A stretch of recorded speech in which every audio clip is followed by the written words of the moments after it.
Премиерот Никола Груевски во Велес се запозна со текот на градежните работи на реконструкцијата на мостот Гемиџи. Во февруари почна првата сериозна и целосна санација на мостот вредна близу 32 милиони денари. Премиерот во Велес ќе ги отвори градскиот стадион, ново изградениот парк Васил Главинов и новиот објект на театарот Јордан Хаџи Константинов Џинот. Македонија што поскоро да ги започне преговорите за членство во Европската Унија и да добие покана за прием во НАТО.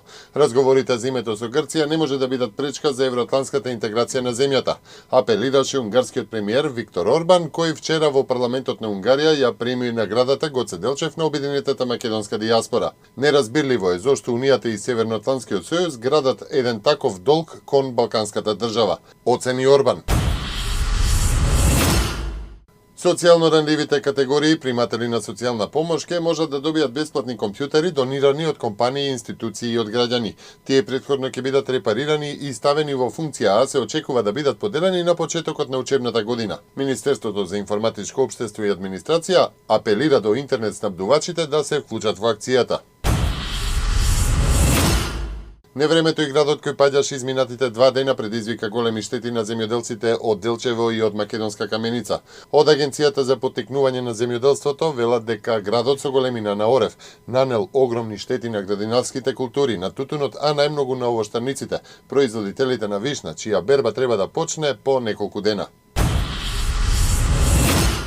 Потрагата по исчезнатиот малезиски авион Боинг 777 со 239 патници и членови на екипажот, кој мистериозно исчезна на 8 март при летот од Куала Лумпур до Пекинг, сега е пренасочена појужно. Ова го соопшти заменикот на австралискиот премиер Аранд Трас, кој ги координира спасувачките екипи од Малезија, Кина и од Австралија. Шведска ќе го поддржи поранешниот луксембуршки премиер Жан-Клод Јункер како нов претседател на Европската комисија. Со тоа Велика Британија би можела да остане единствената земја членка на Европската унија која се спротивставува на назначувањето на Јункер како наследник на Жозе Мануел Баросо.